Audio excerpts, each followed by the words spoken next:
go ahead. We'll call the meeting to order at 6:34. First item on our agenda is the Pledge of Allegiance. I pledge allegiance to the flag of the United States of America, and the republic for which it stands, one nation, under God, indivisible, with liberty and justice for all.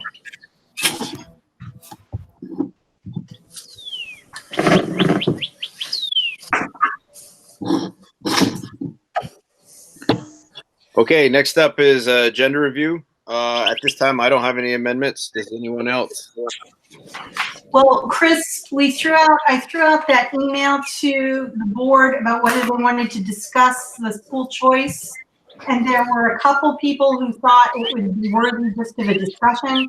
It would likely be a procedure, but I don't know if there's a place on the agenda for a short discussion about that. I just feel if any board members wanted to discuss it. Why don't we put it as E under new business? Okay. Chris, looking at the agenda, and it may be there and I missed it, but I thought we were going to talk a little bit tonight about what's happening on Monday. I mean, on Saturday. Yes, it's under retreat planning, under other business. Okay, good, because I just wondered what the agenda was. Thank you. Oh yeah, it's on the second page. It's kind of hidden. Right. Probably why you missed it. Right. That's probably why I missed it. I'm not a good second page reader. I'm a one-page reader. Okay. Any other amendments? Seeing none. So like all of our previous meetings, if anybody wants to say anything, please raise your hand and I will call on people as I see hands raised. I am limited on how many people I can see. So if I'm not calling on you, go ahead and shoot me a chat or just, butt in, I guess.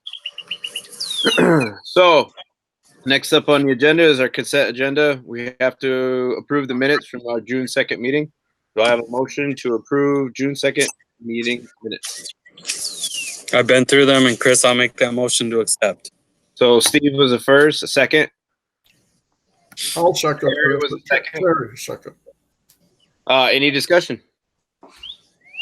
I just want to comment that I appreciate Pierrette taking some time and fully fleshing out the financial report. I think I had asked if we'd some way make sure the public is getting accurate information. I had a couple of calls and I told them to look at the minutes, and Pierrette did a nice job. So they know the 5 or 6 specific reasons that we have a surplus. Yes, she does a good job. Any other comments or amendment or adjustments? Seeing none, all those in favor of accepting the June 2nd meeting minutes, raise your hand.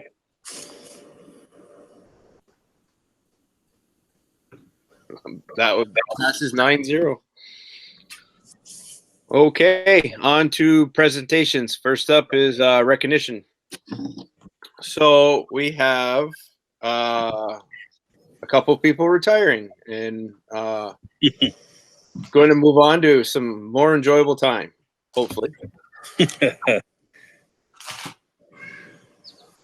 So first up, we have some plaques we'd like to present. It would be nice to present in person, but everything going on doesn't allow it. So we'll do our best virtually. So first up will be to Pat. I believe Julie has the plaque. I think I have to talk for people to be able to see it on the recording. Can you? I don't know about anybody else, but I can't see it. You're holding it too low. Oh, how's that? There we go. Okay.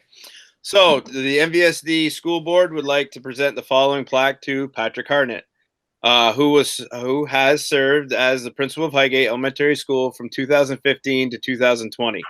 In recognition of his outstanding contribution and dedicated service to the Igate Elementary School for the Missisquoi Valley School District. Thank you very much for your 5 years of wonderful service.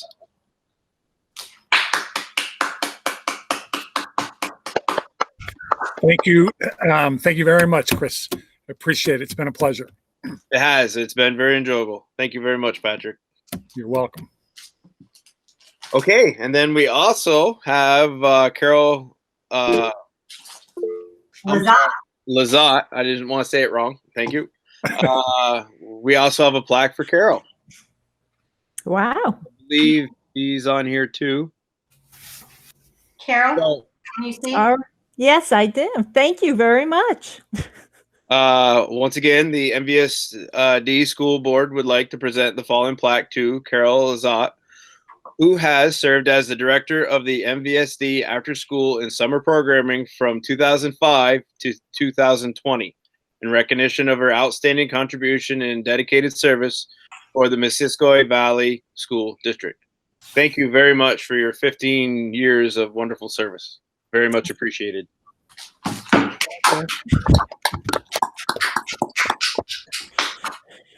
Thank you.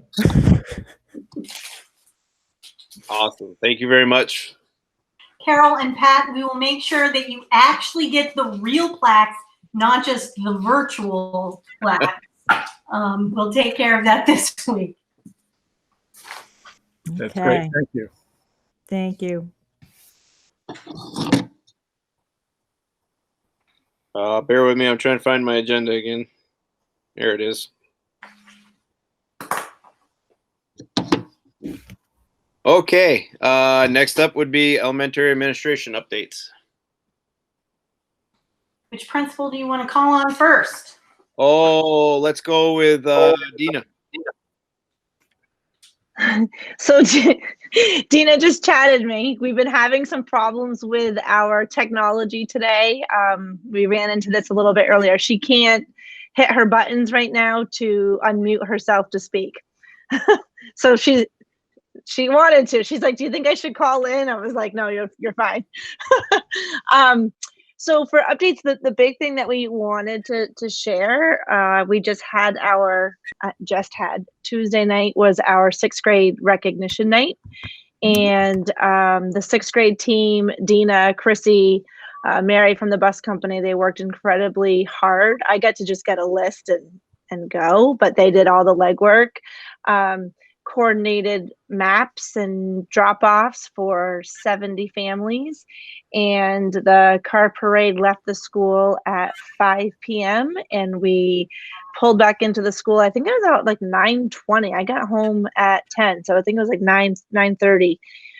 Police escort at the end. We had the school bus in the front, and they exchanged diplomas and materials, and Swanee was there in the back of a truck, and it was a lot of fun. So I know we went by Terry's house. I don't know if you were home, Terry, but I gave you a wave.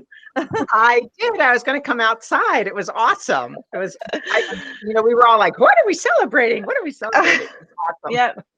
We had I knew two on your road in West Swanton. So that's the big one. And other than that, I guess we have one more day of in-service tomorrow, and tonight we celebrated Joan Lumber's retirement, our instructional coach that I know most people here know. She's worked for a long time. That was really nice. So that's kind of where we're at for Swanton, waiting for our information to plan for summer.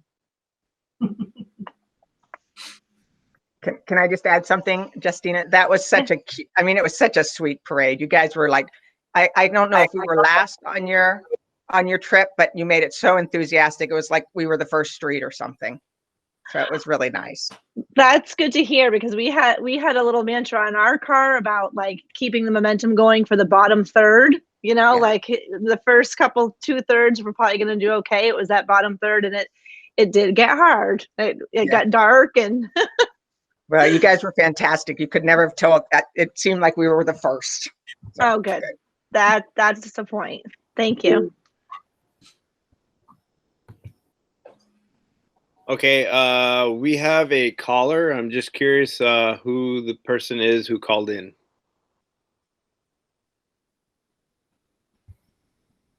Chris? Yes. Chris, hi, it's Joyce. Every time it says that when I try to join and it says it's being recorded, it just goes all black. And so I just called in instead. I can't see anybody, but Okay, so I'm trying this for right now. Okay, perfect. Well, since I'm talking to you right now, we're doing the elementary updates. So, Dina, Okay. I guess it would be your turn. Okay, so you can hear me okay this way? Yes. Yes. And Joyce, Okay. I'm going to try and show your picture. Okay, well, it can wait for a minute anyway. That's okay. Okay, so let me just think. My report, Memorial Day. I just wanted to say that still, even though we couldn't all be here the way we usually are, it was nice to still represent the school and be part of the town celebration to commemorate the day. I don't know if I'm ever going to ride in the back of a trailer on a high wind day out by the lake and hit potholes again, but it was an interesting time, but it was good to be a part of it and seeing a lot of kids and families during that. Last week we did transition activities, helping kids get to know their next year's teachers. I put that in my report, a number of different activities that the different grades were doing, and we felt really good about how that went. Friday night we had our last pickup drop-off. And we had the narrative reports, the second trimester report cards went home, and we sent all the kids home with a new book to kick the summer reading program off. We couldn't say our goodbyes the usual way, and so we did do a goodbye video with clips and pictures of the whole staff. And I really have to thank our new first-year teacher, Sarah Bouvier. She was busy getting her narratives done and wrapping up with kids and parents and getting ready for graduation. And she still volunteered to put that together for us. And we got a lot of positive feedback on that. And it was just nice. We really enjoyed doing it. Then we had the virtual ceremony for graduation. We did everything that we usually do, our welcome, our class speech, the class gift, the awards, reading the names of all the graduates. It was about a 42-minute recorded ceremony. Then there was the 30-minute graduation movie that Kathy Ovid always does. And it's just always the hit of, when we have graduation. And that was about 30 minutes. And this year she added over an hour of bonus clips of the kids and various performances over the years. And so we posted that so parents could watch that whenever families, anytime they wanted to, before the ceremony, the in-person one on Saturday or after. And then Saturday, we did have the in-person component, and that's what I asked Julie just to put up a few pictures of if she could, just to show you what we did on that day. As people drove in, we had the silhouettes in each of the chairs, and then we had the tent with the gift bags for each kid that had their class t-shirt, their yearbook, their awards, their copy of the ceremony and the graduation movie, and their diploma. And then they went from there down the blue carpet, instead of the red carpet, we told them, down the blue carpet, and then they went to the arch, and there was a chance for picture opportunities there. And it was just so nice with parents taking kids with the pictures and then grandparents. I was really glad that the guidelines had changed so that people could get out of their cars, families, and be a part of this with kids. And so then once they did pictures at the arch, they walked past the huge congratulations class of 2020 sign and went to ring the bell. And that was just that was a surprise for the kids, because every day our school starts at 8:00 with 2 kids ringing the school bell. And the bell is, over 100 years old. And that was just a really special thing. And where they rang the bell, right outside the front doors, we had put up the quilt blocks or the poster boards that every kid had done, decorating it, telling us all about themselves and who they are. And so they rang the bell, and everything just went so smoothly, and everybody was so respectful of each other's time. Everybody had a 10-minute slot. I don't think people felt rushed. And I just really appreciated the staff that was here all day, from 9 until 4, decorating and taking pictures and then picking up. I don't think we could have tried any harder to make it the best graduation we could under the circumstances. And I felt like people really appreciated it. This week, we're having our in-service days. Franklin's last in-service day is Thursday. I wrote down the activities in my report for the in-service, and we're getting started on our summer maintenance projects. And right now we have over 20 kids that we have asked and have signed up for summer tutoring, which will be remote for almost all of them. So we're excited about that. And I think that's it. Very good. And I can't see if I put everybody to sleep, so I hope not. I can't see anybody. No, that was cool. Yeah, very good. Thank you. And then Patrick, well, you want to one last time? Absolutely. And I want to thank Chris Palmer for been carrying my water for a couple of months and put together a nice report that I just barely touch up. So, but I'll cover it for Chris. I would like to begin by pointing out that we have a significant retirement also at Highgate. And I was reminded of, thank you, Justina and Dina, when they mentioned Joan.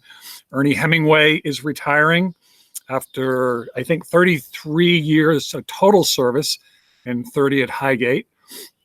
Ernie, as many of you know, loves a show and loves a production. And I feel very badly that this current circumstances prevent a large gathering for her. But as I speak, I believe that her front yard is, I think there are about 70 to 80 signs on her yard, and I think it's all been choreographed, pun intended for Ernie there, so that she will arrive home to see all these 86 final number of signs adorning her yard. So she will certainly know that she is loved and will be missed, but not quite the final bow that she had in mind, but certainly a significant one nonetheless. And Highgate's going to be still a wonderful place, but probably a little less cheery and a little less spirited without her presence. She's just an amazing human being, and I know that she's always been will be eternally grateful for the school board and what they've done for her over the years. So thank you to the school board, to the former Highgate School Board, current school board, on behalf of Ernie. We had, getting down to business, we did have, we've had 2 in-service days. Again, those June in-service days, I cannot begin to tell you how valuable those are. So thank you to the board again. We've been very busy. The first day was divided up with math and literacy, depending on the grade level. Literacy to follow up even more on the Mind Play course that Kosha had brought into the district for most of us, and Swanton teachers will be engaged in that next year. And then the younger grades continued on with some math work.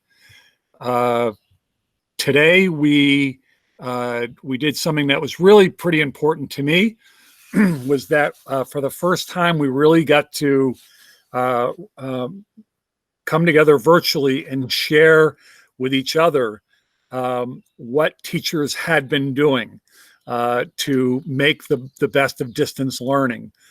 And, you know, had we had a couple of weeks to prepare for that, you know, if they had the luxury of saying school will not be in session for 2 weeks while teachers get ready to do distance learning, it would have been nice, you know, obviously to get a lot of people doing the same types of distant learning.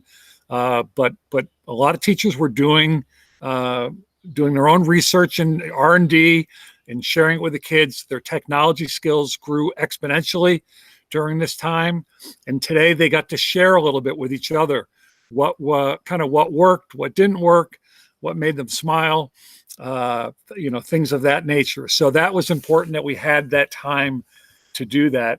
And then most importantly and timely, we're taking on the work of an initiative called Mind the Gaps, because all of you are familiar that one of the greatest concerns, beyond safety, of course, of all of our students during this time was that the gaps that might grow between students who were afforded certain luxuries that other students may not have.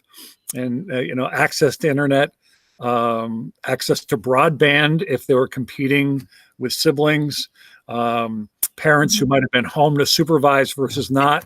And so the work that began today was really looking at how do we open the school year knowing that the gaps that sometimes normally exist with students are going to be exaggerated to some degree. So I'm very proud of the staff for doing that.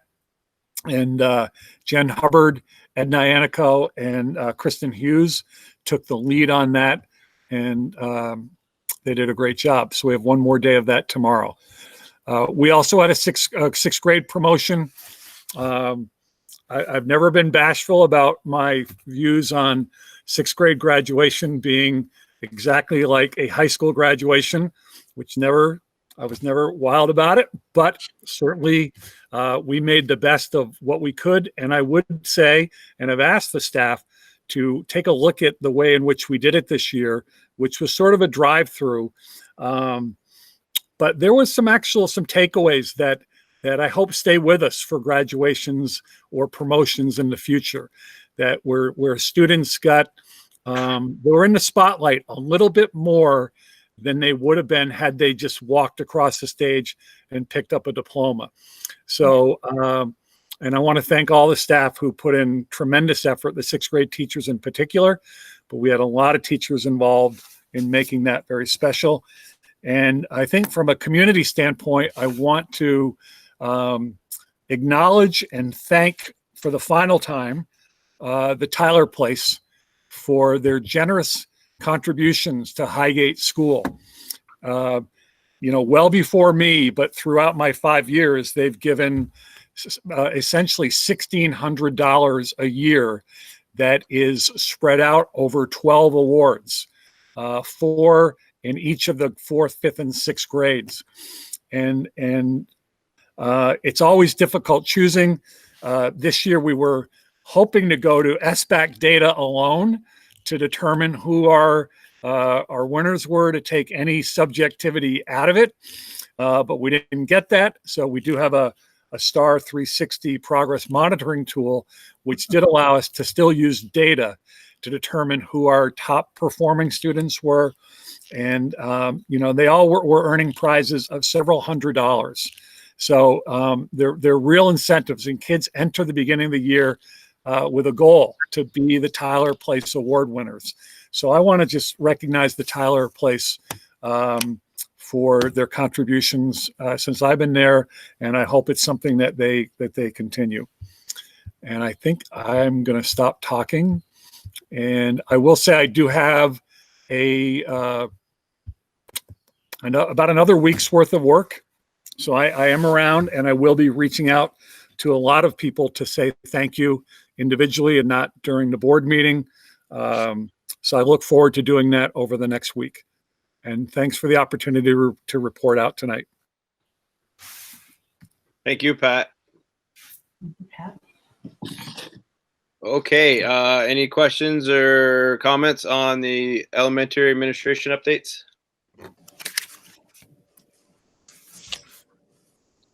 Seeing none, thank you very much. And we will move on to MVSD reopening planning presentation.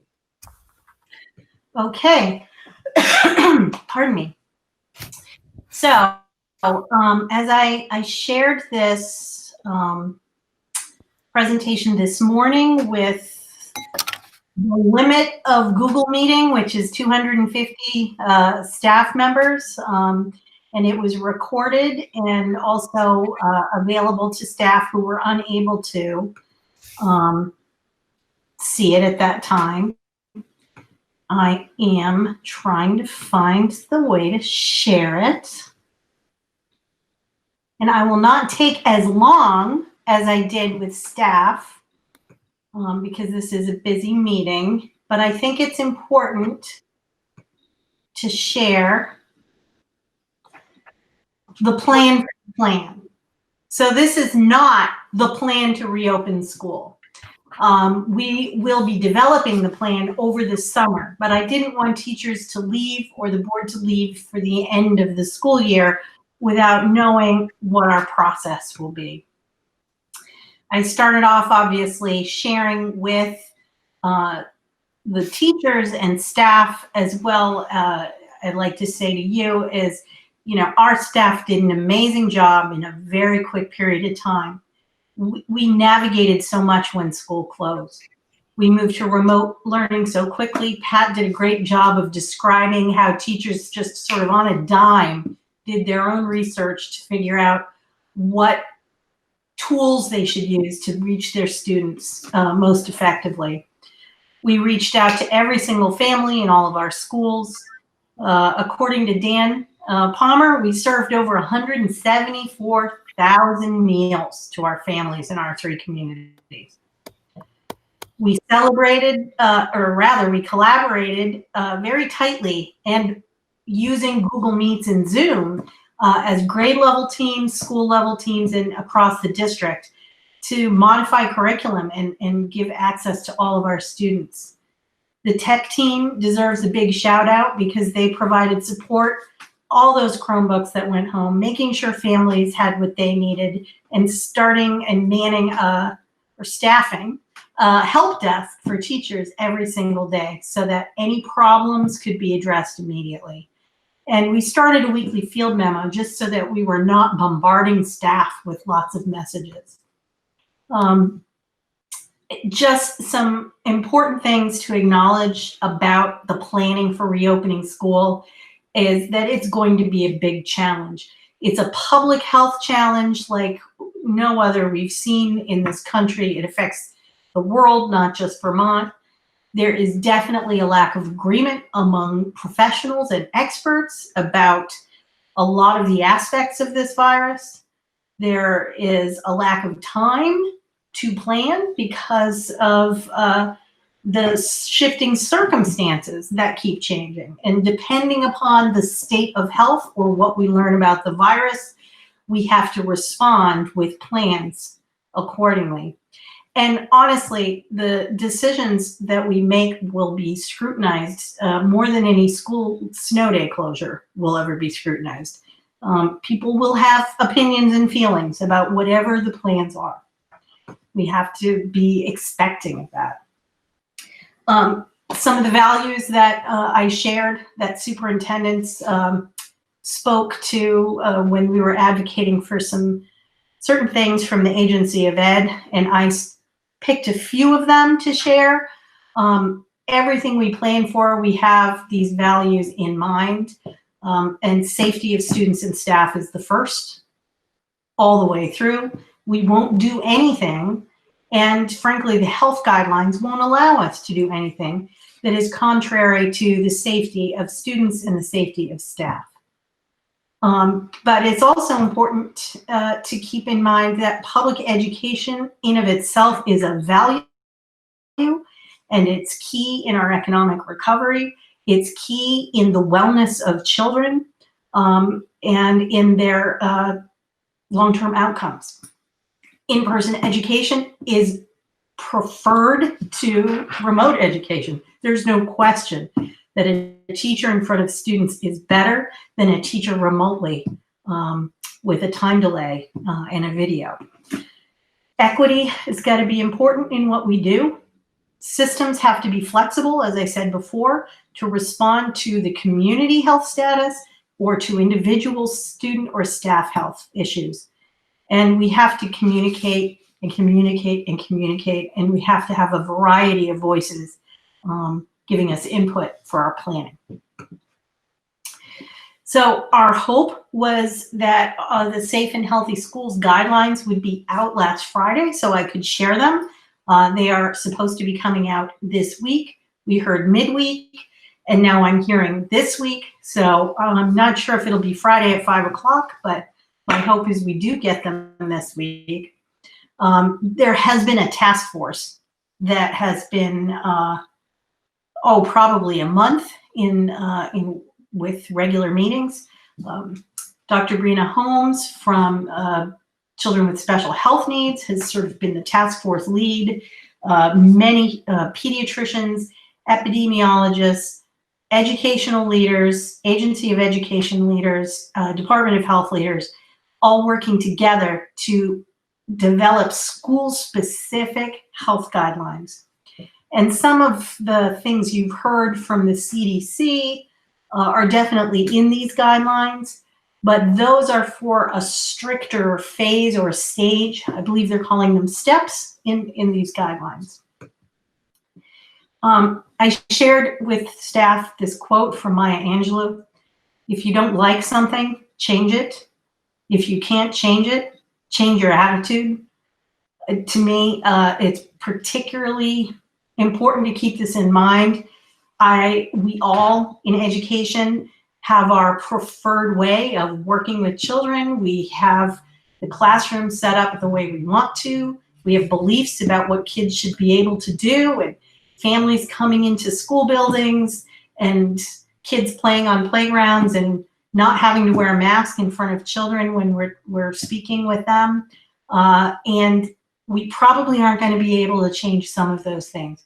They're going to be because of the health and safety of our students and ourselves. And so even though some of those things will be frustrating, we have to think differently about it.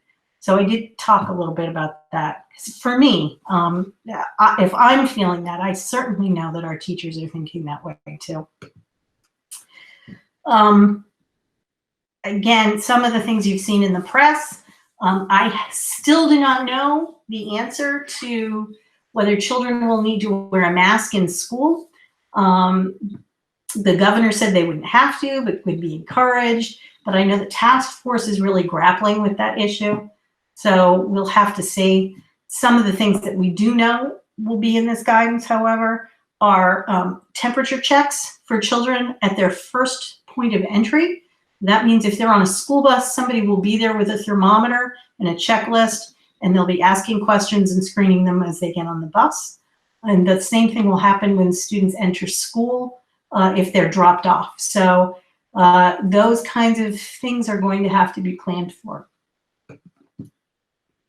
The other thing that this plan that we are going to be developing, we have to be nimble between 3 phases, and they're calling them steps. I should really change that to steps. The first is what we went to in March, which is fully remote instruction. There's a big health crisis, everything's shut down. We don't expect the whole state to have to shut down again. The Department of Health is saying things to us like, a school could shut down, or a county or region if there's an outbreak or a spike, and then go back to step 2. Step 2 is sort of emblematic of what those have read the CDC guidelines, where you have children 6 feet apart at all times. Those summer guidelines for summer school are based in step 2. So that is why we have a hybrid of in-person and virtual, because it's difficult to have children screened strictly and apart from one another, and the cleaning that needs to happen at that level. Our hope is that we'll be starting school in what they're calling step 3, where most of our students, if not all, will be in person. There will be the screenings. There will be significant precautions. Families will be dropping children off or putting kids on buses. Students will be washing their hands when they enter the building, when they enter the classroom, when they leave the classroom. It's very strict hygiene in place, but you won't have the physical distance up from children with one another. And I can't wait to see what I believe it's going to be a 20-page document. So we look forward to those 3 steps. Without the 3 specific stages and the information and the parameters around which we need to plan, planning is sort of an exercise in futility. So we will then have to take that health and safety guidance and have a reopening framework. And submit that to the Agency of Ed. We understand that will likely be mid-July. We can't kick that out too far, but the agency has delayed giving us the guidance, so I don't know if we might get an extra week. So to plan for, in that plan, excuse me, we did get a release of what the domains are. So what are the areas that the state's going to ask us to report out on? And that's safe and healthy environments. A lot of that is going to come right out of the health guidance. But also VISBIT, the Vermont School Board Insurance Trust, has been training our facility directors, and they will be coming out with a plan for facilities as well. So that would come in that domain.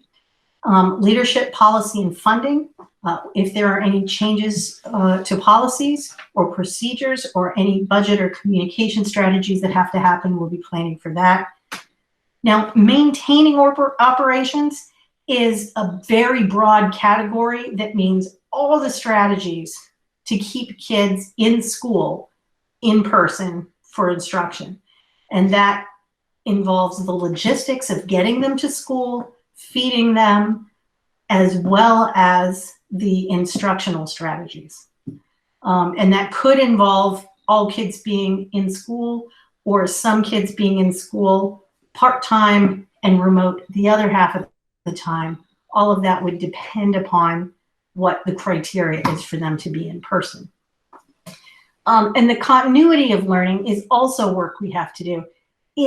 We need to improve our ability to provide remote learning as a contingency plan, so that if and when we have to revert to a day or two or a couple of weeks, hopefully not, but we need to be prepared for it. And we also have to be specifically planning for the social and emotional health of our kids. This time has been particularly challenging for some kids, and we need to make sure that their needs are addressed.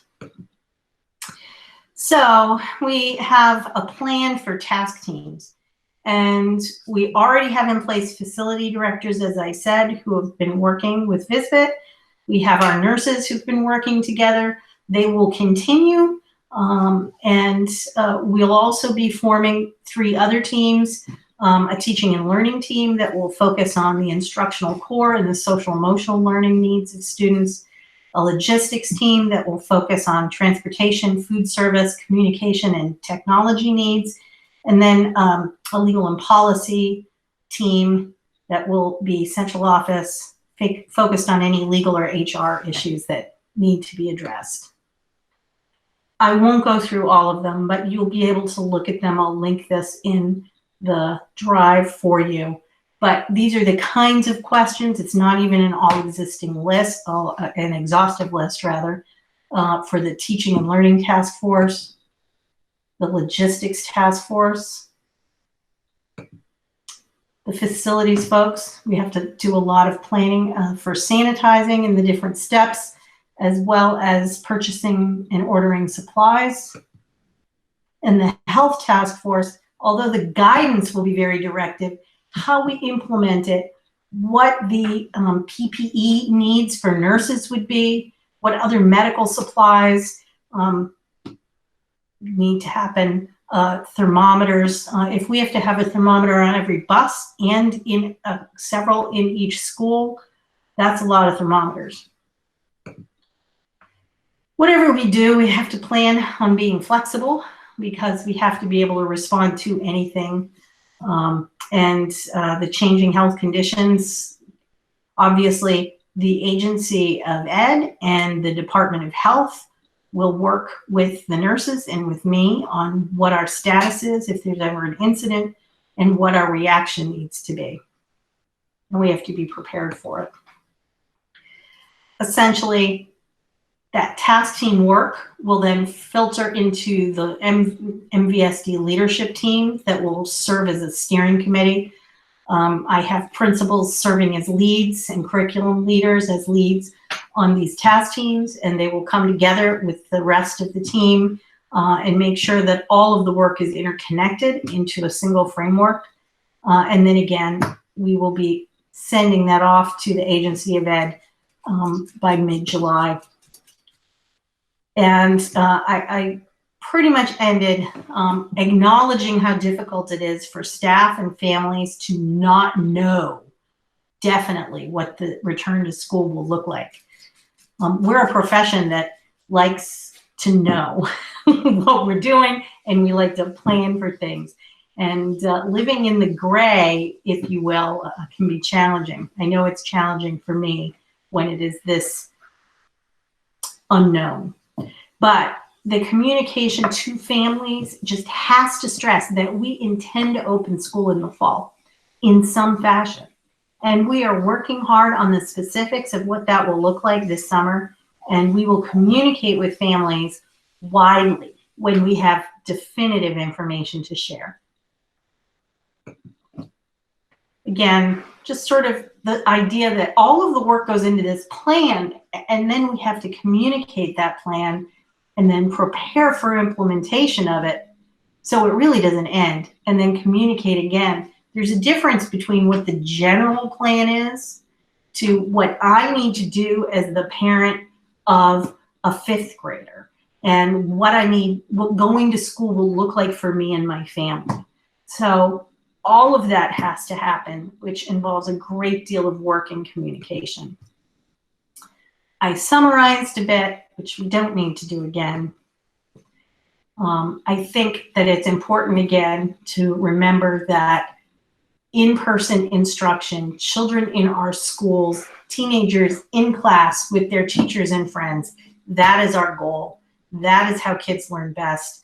And that's what all this work will be moving toward. I asked staff to stay connected and to check their email, because we're going to be seeking their input.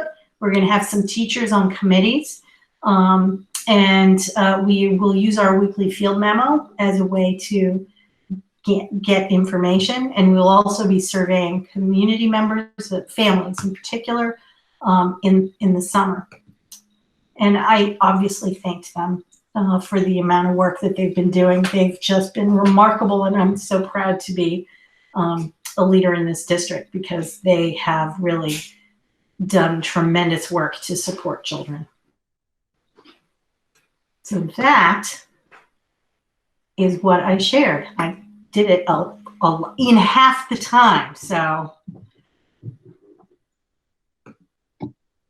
Very good. Thank you. Any questions on, I would imagine there's some, any questions on the back to school plan? Chris, Julie? Don? Julie, have there been any discussions at the state level about what will happen when we open school and parents say, I do not want my children to go back to school? We have asked Dan French for some guidance on that. We certainly have a homeschooling process. And if families, and a number of families have said that they're planning to homeschool. Now, I always support parents as the primary decision makers in that, although I have a bias, and that's that we can do a very good job with our children and we want to keep them. I do not believe that we will have broad ability to say, gosh, I want my child to stay on remote learning, so I want the 3rd grade teacher to do remote learning in addition to the in-person learning that they're doing.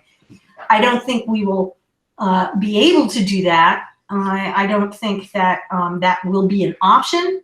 However, I don't want to say never, because I could envision there being a special circumstance. As soon as you say no, it never could happen, then there is a special circumstance. But if we are in person, then we'll be in person. And we will support families with all their questions and concerns. And in the end, it does become a parent decision. So we will be getting some it's not very black, it's not black and white at all. So, and certainly not when you have families with strong opinions about the health and safety of their children.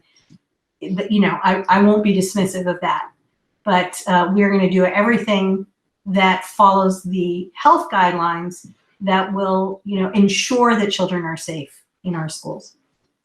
And Julie, related to that, and certainly probably it's not something we have right now, but it'd be interesting in knowing in each school, what, if any, families have not been responsive to the current methodology. Not names, but, are there families where the students basically, when we closed down in March, that was the end of their learning? And if so, what's going to happen next year if we go back to the same model? So anyway, don't need an answer tonight, but I think it's a question that needs to be addressed. Yes, we have addressed it as school systems, and each principal has had a plan and worked through that. We have been told that there is no such thing as a truancy process during a time like this. Right. So as we move forward, hopefully things will look a little different. But our teachers have gone and principals have gone above and beyond to make sure that they're reaching out and contacting children and families. Thank you, Julie. You're welcome. I think Jen has a question. You're just getting there.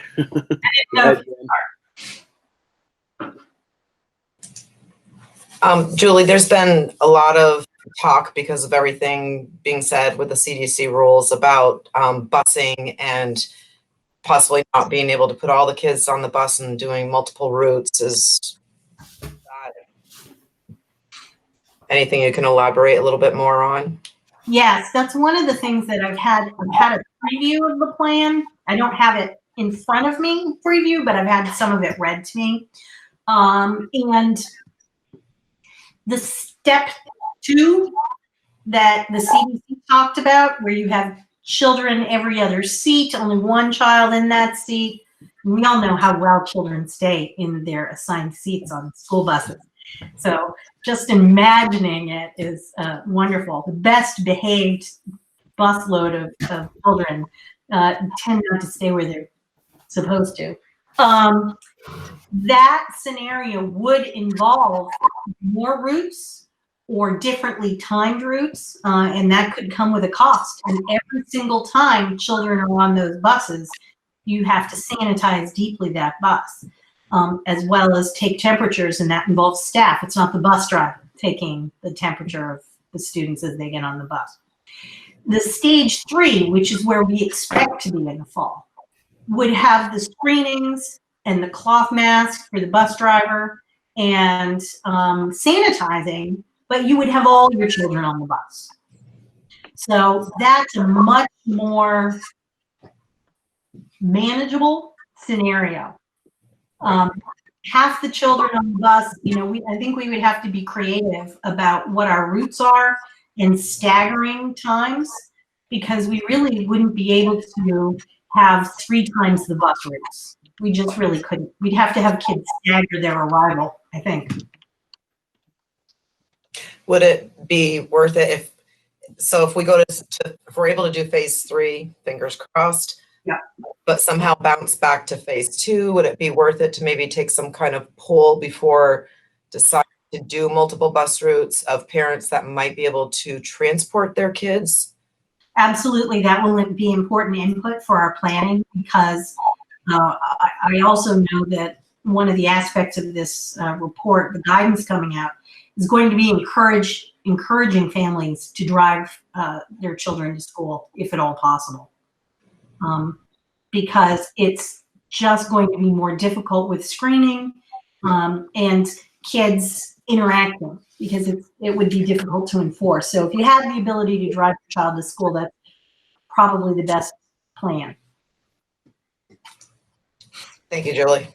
You're welcome. Peter. Yeah, this is a monumental task, trying to get everybody back to school. I'm just thinking, I remember when my kids, especially when they were in the lower grades, seemed like that first month back to school, kids getting back together, they picked up all kinds of stuff. The kids, were always sick. So it's obviously not necessarily going to be COVID, but there's going to be stuff flying around the school, I would think, because the kids have not been together for so long. So I'm just making a statement that it could be a bumpy road starting out. Yes, and we have to have expanded health office space because we're going to need to isolate children or staff. If I come in and I'm sneezing and my head hurts and, and obviously I won't get in if I'm feeling that way, but if I become ill while at school or become symptomatic, if it fits a profile of COVID, we have to assume it is. If it fits the profile of just another childhood illness or staff illness, we still have to isolate that child from the regular health office where we're giving out medications all day and things like that. So there are pretty strict protocols to keep students and staff who aren't feeling well separate from other students. So that's also part of the plan, because you're right. Kids also just get stomach flu or strep throat or, all kinds of things. Megan.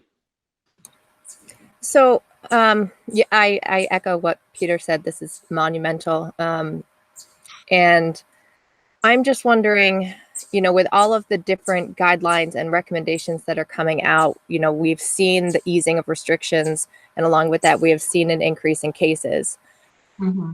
And I don't know how much power we have as a district to make decisions independently, or is it basically the agency of ed comes out and says you're reopening, so we have to reopen? Is there any chance of us saying the risk does not outweigh the benefit for the time being?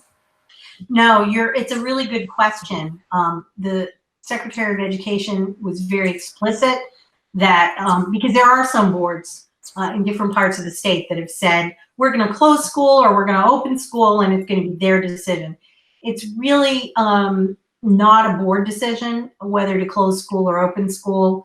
It's a decision of the State Board of Education, the Secretary of Education, about the number of days of school, whether an emergency order is what closed school.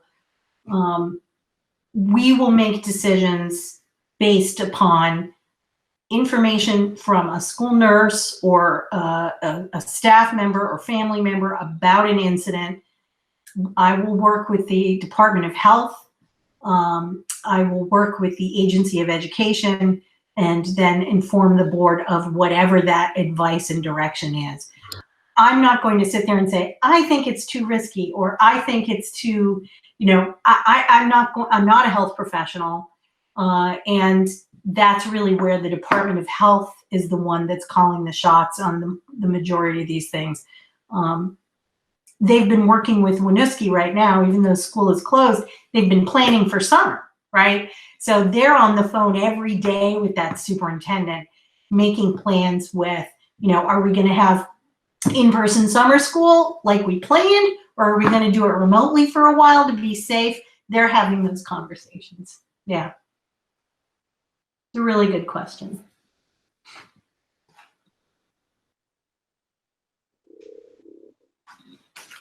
All right. I'm not seeing any more questions or comments. So thank you very much, Julie. Thank you. There will be more. All right. Stay tuned. So next up, we're done with presentations. Move on to new business. And first up is use of fields and facilities. So I wanted to make sure that people knew. We had talked about the fact that fields were closed. Some of you as board members received some requests from different leagues and so forth. Now we have permission from the governor's office. It's part of their new executive order that non-contact or low-contact sports such as soccer and baseball can happen outside. We are opening up our fields to practices. I believe it's this week. Anyone would be working with principals and athletic directors. It doesn't mean people just show up. They have to follow all the social distancing guidelines. The Babe Ruth League, for example, they shared with me the guidelines they've been given, which are very consistent with what we've seen. And so they have to assure us that they're following those. Nobody's going in the buildings, right? So we've got portalettes at MVU. People are not going to be using our gyms or anything inside. We're not ready for that. There's too much sanitation that needs to happen. And if we don't have kids in our gym and we're not sure how we can have students using phys ed in the fall, and we don't have a plan for that yet, we certainly wouldn't have outside groups in our buildings. But I assume that some of you are going to be driving around on a Saturday or Sunday and see some folks out on the fields.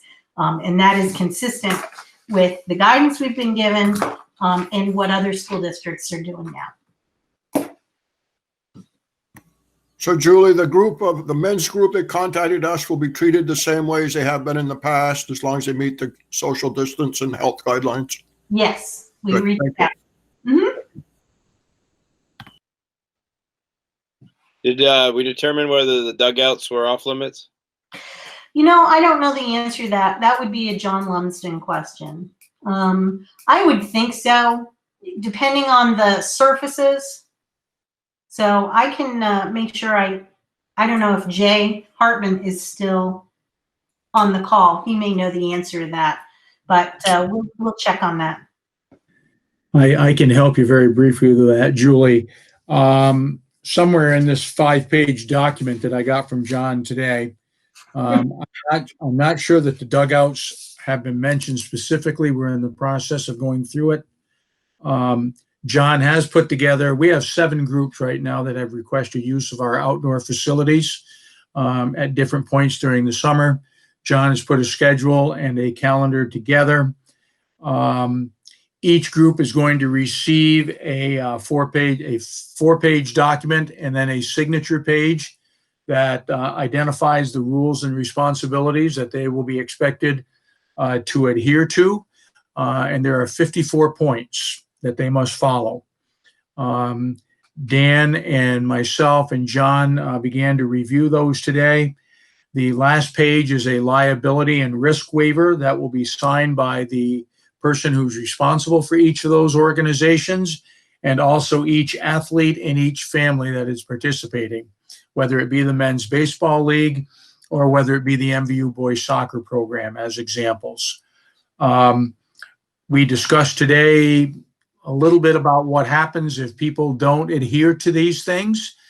We kind of agreed among the 3 of us that the first time that we are able to confirm a violation, that we will speak with the director of the activity and they will get an official warning. If it happens a second time, their use of the fields will be terminated for the summer. Thank you, Jay. Yep. Any other? Oh, Peter. This is a little different question, but I think it's related. I'm wondering about the playgrounds, especially like in Franklin and Swanton. We just put in new playgrounds, and it breaks my heart to see them all taped up and the kids can't use them. And I'm also thinking about they're on school vacation. A lot of parents are probably not going to be able to travel, and it would be nice for them to have an area where their kids can go and you know, have some fun and release some energy. I'm just wondering if there was any mention on the status of that. Well, the health guidelines are going to be very specific about the use of playgrounds. Until I see it in front of me, I'm not 100% sure, but I've discussed with the admin team. What I understand is that playgrounds will still be closed. Now, we're not necessarily going to have tape up. Parents are, you know, some of the playgrounds are just so big that we can't do that. I know Joyce did a little tour of playgrounds to see what other towns are doing. We talked today as superintendents about purchasing a fog machine that sterilizes things. Those of you who have seen the Swanton playground, I can't imagine getting up there with a fog steaming machine on top of that. I mean, if I were a 3rd grader, I'd be no problem at the top of that thing, but I don't know that I want the custodians up there. It's a big space. So we are not, as of now, opening our playgrounds. We're also not policing the playgrounds. So they have signs up that say, that they're not being sanitized. If someone should use it, you know, they need to wash their hands thoroughly and be understanding that that's a shared space and a surface. Does that go with the walking path as well in Highgate? Well, an open space, I mean, people are on walking paths, but in terms of touching equipment, you know, I would think that that would be open, Steve. Okay. Just like- Peter, Go ahead. So Peter, I just wanted to let you know that my plan tomorrow was to put up just signs saying that the playground is not being sanitized and please follow Department of Health guidelines, and listing some of those guidelines and taking the tape down. Because as Julie said, I did do quite a tour of different playgrounds last weekend, and this is a community playground, not just a school playground. And so I had talked with Julie about taking the tape down and just putting those signs up, because there is quite a wide variety of what people have done with their playgrounds. So, you know, we will take the tape down, but we'll have the signs up, and hopefully if people use it, they will follow those guidelines. Thank you, Joyce. Thanks. Megan. So I'm wondering about, you know, talking about playgrounds and opening them, and we don't have the ability to meet those sanitation guidelines. I know like Swanton it's too big. We can't tie it off. And I know people are going there, but is us putting up a sign saying we're not sanitizing, you enter at your own risk, is that enough for liability sake? Like, I don't want to take down the tape at Franklin and then be, you know, God forbid somebody gets sick and then the school be held responsible or the district be held responsible. I think it's consistent with what our insurance companies are saying, is to put up signs. We are not advocating that people use our playgrounds. We're making it clear that it's not a sanitized piece of equipment. You know, we're not putting up a sign that says play at your own risk, but we are letting people know that it is not being sanitized. And if there's a difference between not policing a community playground, if a parent individually decides, you know what, I'm gonna take the kids to the playground when we get home, we're gonna throw the clothes in the washer, we're gonna, you know, scrub our hands thoroughly and change, that's my choice. But if I am running a school and I'm saying everybody get out on the playground, that's different, right? You know, we're being consistent with what other districts are doing and what the insurance company is telling us to do.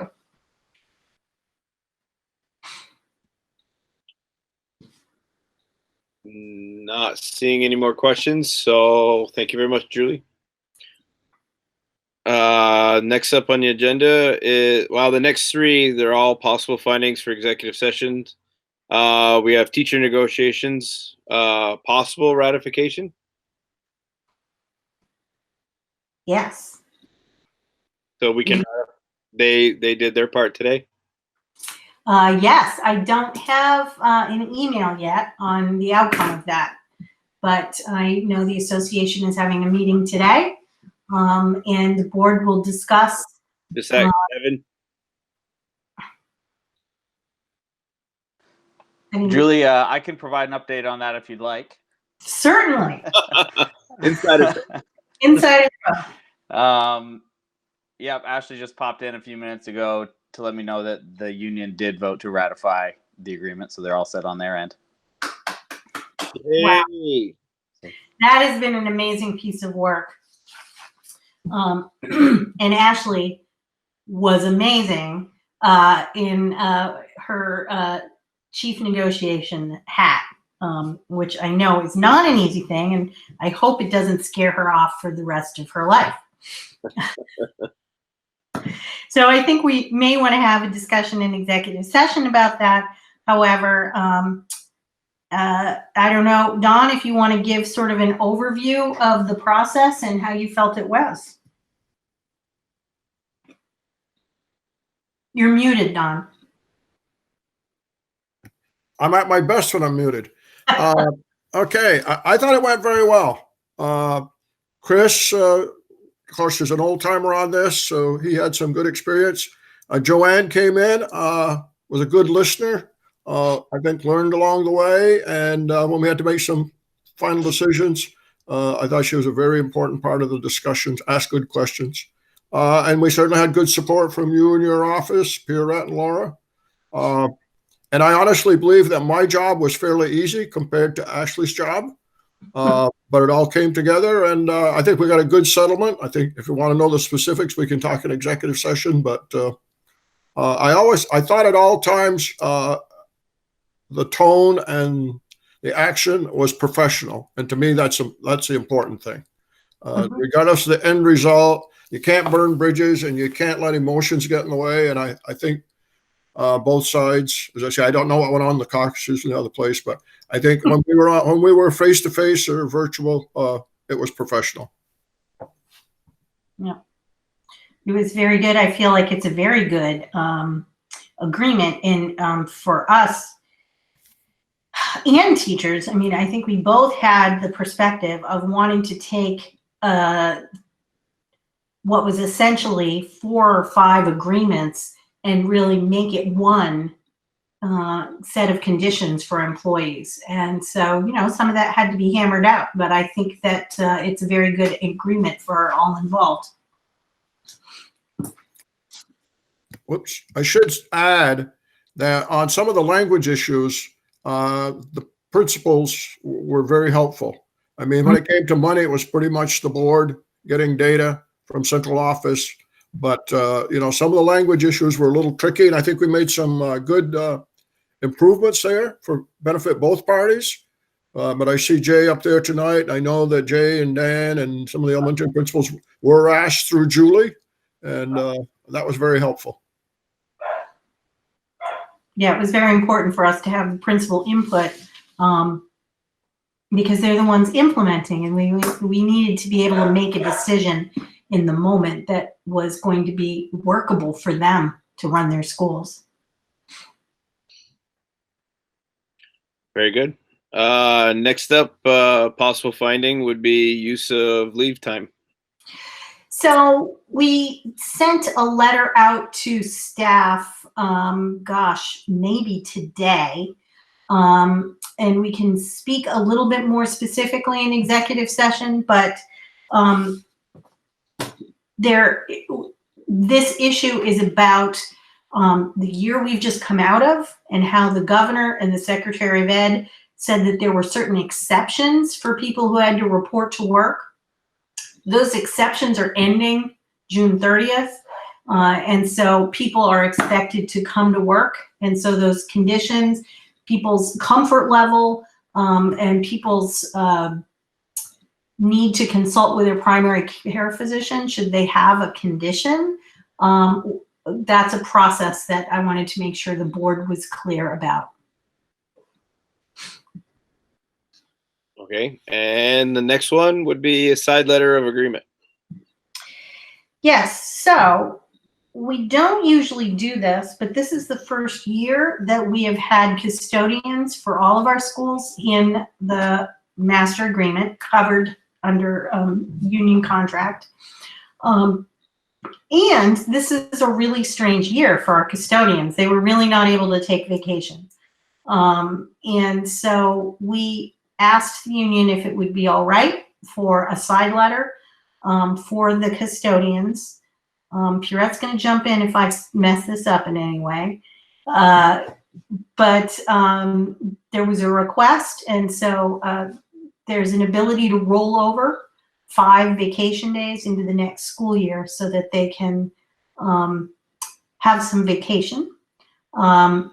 This would not be something that is precedent sending. So we would want to look at that in executive session and make a decision on that.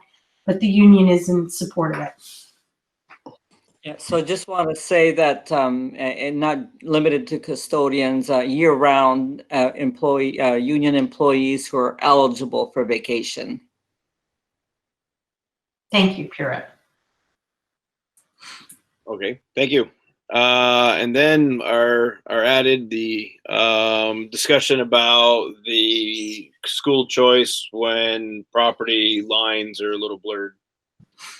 So I had a hypothetical from a realtor, not because there's an individual wanting to purchase, but there is a piece of property, and some of you brought up the fact that it's not uncommon.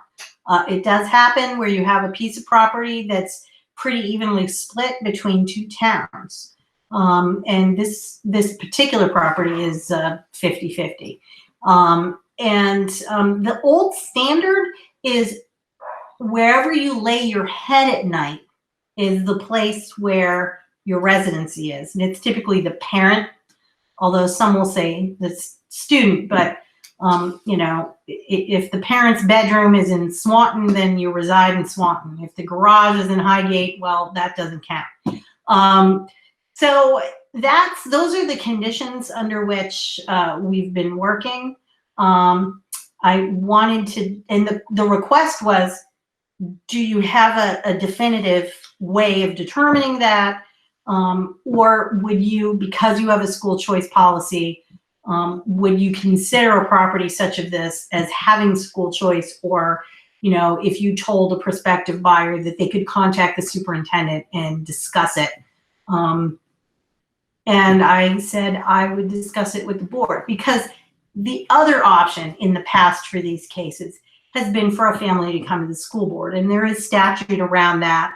If you're closer to one school than another, those kinds of things. Or a situation like this, a family could come and say, gee, you know, it's the kitchen's in Highgate, but the bedroom's in Swanton, but we really want to go to Highgate. Do you have a problem with that? And most boards, particularly in a single district, the onus of that is gone. You know, in a supervisory union, it matters a great deal how many children are in one town school district over another town school district. In a consolidated school district, it doesn't matter where the school of attendance, the students all are part of our average daily membership. So it is up to the board. My thought is, rather than putting it in the policy and changing policy, it could be added to procedures, or we could have a broad statement about it, or of procedures, or we could leave it alone.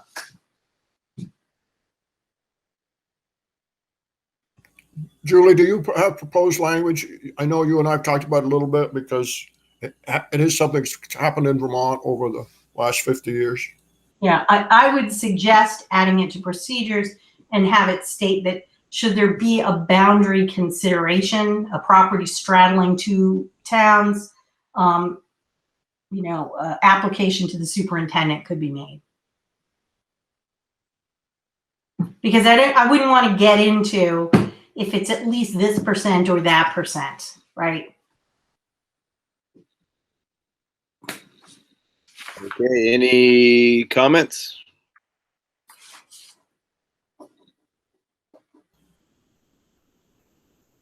I think Julie is headed in the right direction. I'd hope after executive session, we'd support it. I don't believe this one's going to executive unless somebody would like it to. Okay, then I guess I would make a motion that we support the superintendent in drafting a statement for procedures to approve by the board at a future meeting. I don't believe we can make a motion because we didn't put it on the agenda. Oh, it didn't say action? No. No, and you know, the procedures wouldn't be board approved anyway. I would certainly share them with you. So it wouldn't really require a motion, which is why I sort of did because it's a new policy, I wanted to get a feeling of your opinions and do a sort of a straw. Peter. Thanks, Chris. So what are you proposing, that whoever has property on both sides, they can just decide which school they go to? Or, because my thinking was that when we put the policy of school choice together, the administration was very vocal about size of classrooms and having room and wanting control to control that. So I'm just wondering if we give certain households that are in this situation, I don't know how many it is. Right. Can't imagine there's a lot. Are we just going to give them choice of where they want to send their kids? Are they going to have to send all their kids to the same school? They're going to be able to split them up? I guess that's just kind of the information I was wondering about. Yeah, and Peter, I think that the solution to that is to have that should you have a residence that is in two towns, and it would only be Swanton, Franklin, Highgate, right? It's not Franklin and a bordering town outside our district. It would only be Franklin, Highgate, or Swanton, Highgate. Highgate's probably going to be involved because probably Swanton and Franklin won't have a border issue. Yeah. We can totally approve the Swanton Franklin border. That would be a very small number. But yes, I think it would be a matter of applying to the superintendent because we do have language already for extraordinary circumstances. I think having a home that's in two towns, and you're right, there's probably very few. And certainly very few that are going to be then enrolling kids in school. So we have those discussions, and class size might be a part of the decision, right? If somebody wants to go to Swanton and you have 100 kids in kindergarten and they have a kindergartner, that may be part of the conversation with the family. But on the other hand, if you moved into Swanton with no question, we'd be making room. So we're not talking about a complete choice here. We're talking about somebody who is a resident and pays taxes to both towns and school taxes to, Missisquoi Valley. So the families are residents. It's just a matter of how much. Julie, I want to make sure I haven't missed something because the case that I talked with you about, it's the actual house itself. I mean, you could own 100 acres, 50 in Highgate and 50 in Swan. Right. There, that doesn't make any difference. It's the house. There are places in this state where a house, part of it is in one town and part of it is in another. Yes, we're talking about where you reside. Yeah, where you sleep. Yep. So it really is. And, if you have a 1 acre lot that's 50% in one town and 50% in the other, that's very different than I have 108 acres and 25 of them are in one town and, and the house is over here. Those are two different things. Absolutely. I agree. I don't want to open it up. So I'll bring some language back to you to show you what I'm thinking for our procedures. Okay, thank you.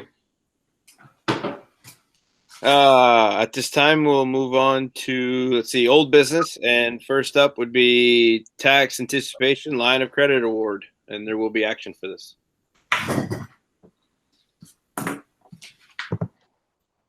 So I had made the board aware last meeting that I would be soliciting bids for tax anticipation line of credit in anticipation of taxes. I received 3 bids. One from People's United Bank, who currently has all of our corporate accounts.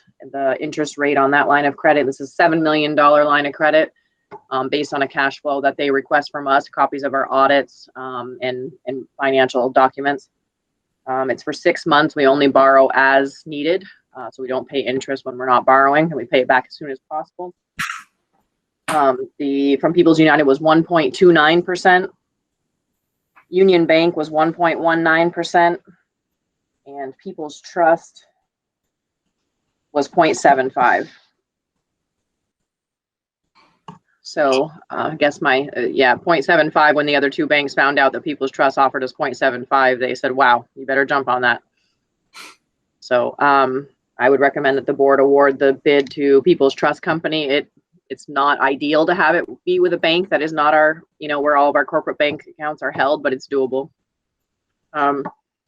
And I would also need a majority of the board to sign after this. This is not something that the board chair would be able to just sign on his own. I would need a majority of the board to sign when those documents are ready, probably by the end of next week. Okay, so at this time, I'd entertain a motion to award our anticipated line of credit to People's Trust. I'll make that motion. Peter was the first, second. Devin was the second. Any discussion? Seeing none, all those in favor of awarding to People's Trust, raise your hand.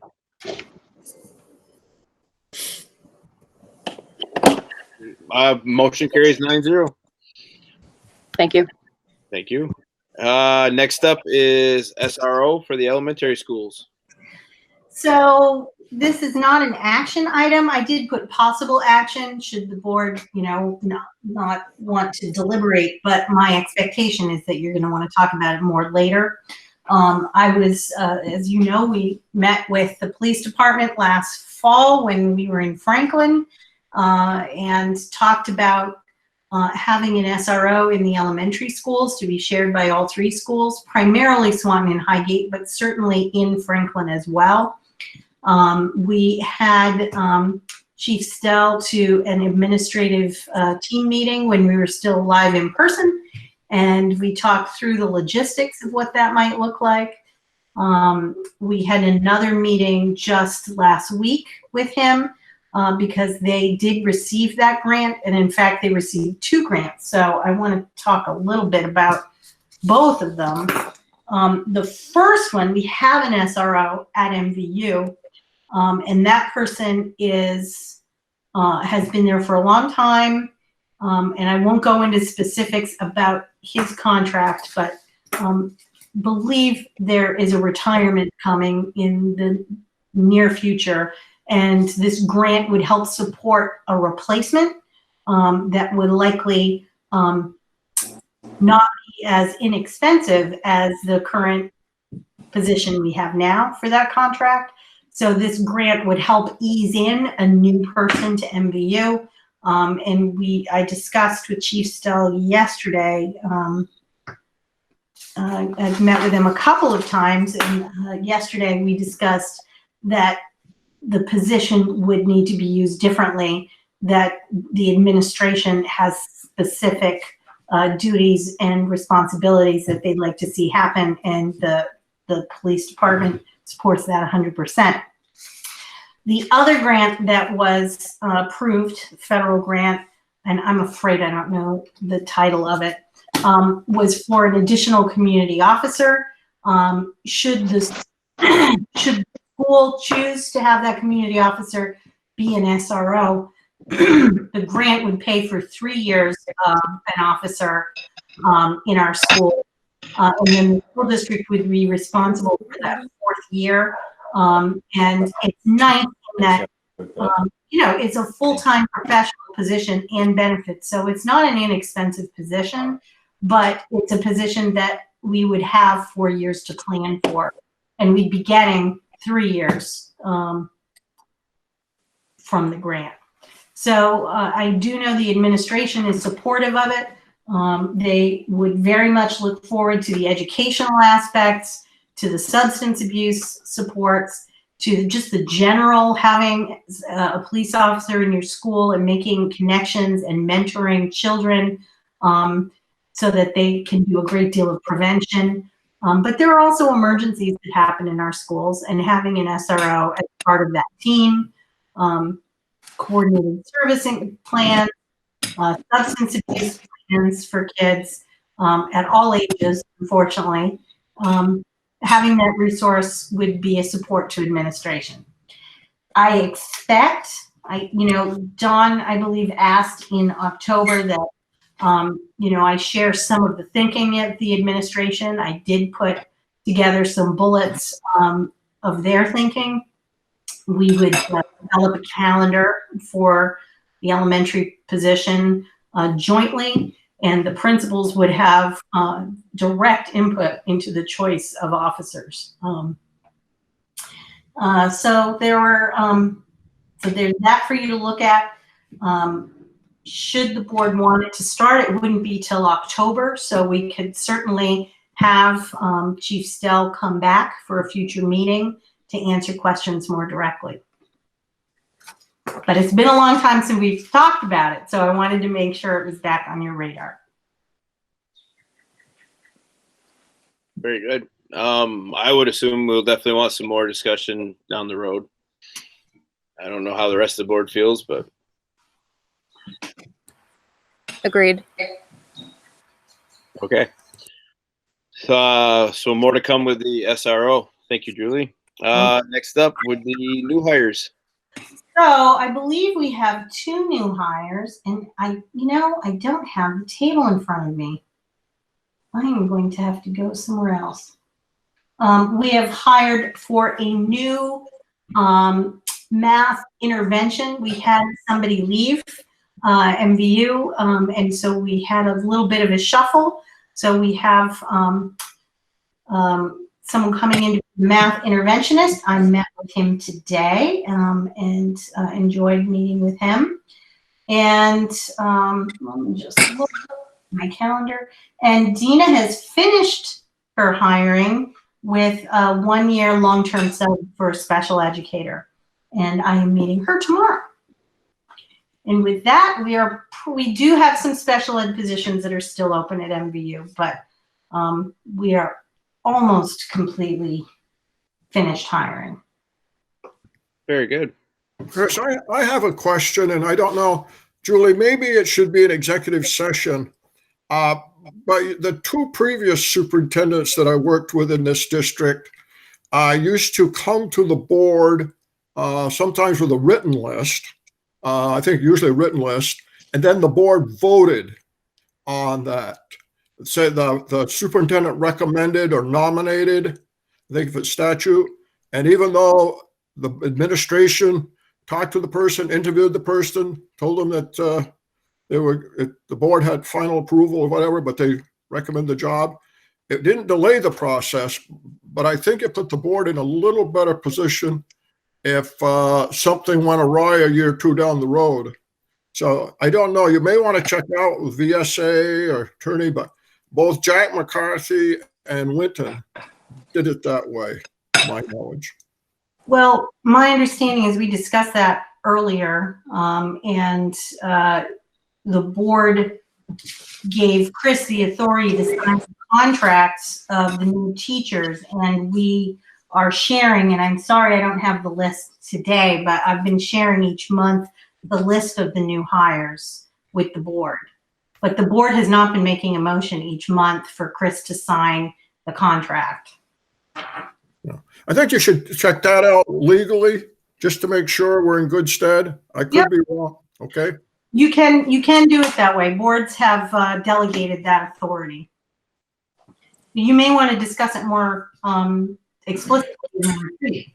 Yeah. Okay, thank you for the update on the new hires. So we're done with old business. We're on to other business. And first up is the carryover use discussion. Okay. First, I'll share with you where the anticipated carryover is as of right now, as it compared to a couple weeks ago, which is fairly consistent. And then I wanted to share with you a little bit of information from the state of Vermont that we received from Brad James that was discussed at a VASBO meeting, just so you have a little bit of context of what we're kind of dealing with here the last couple weeks of the year. So our carryover is pretty consistent. We've had some moving parts. We're closing out a lot of POs over the last month or so and adjustments in year-end spending, but we're still projecting just slightly over a $2 million carryover.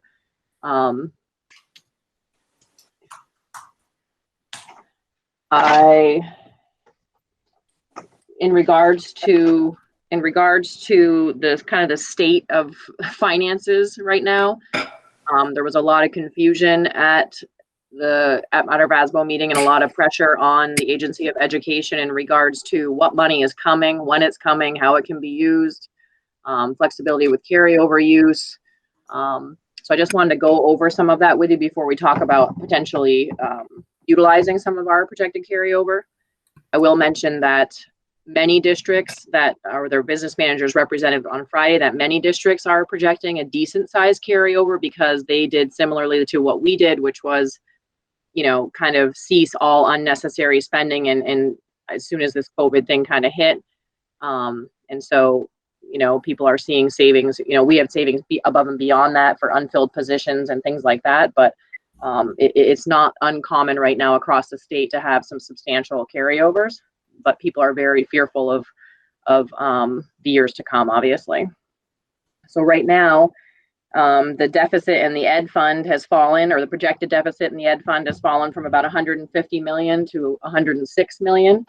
But Brad James from the AOE was very cautious when he told us that it could jump back up just as quickly as it has projected to be decreasing. And so, that's super fluid at this point. The yield bill is currently a hot topic in legislation right now.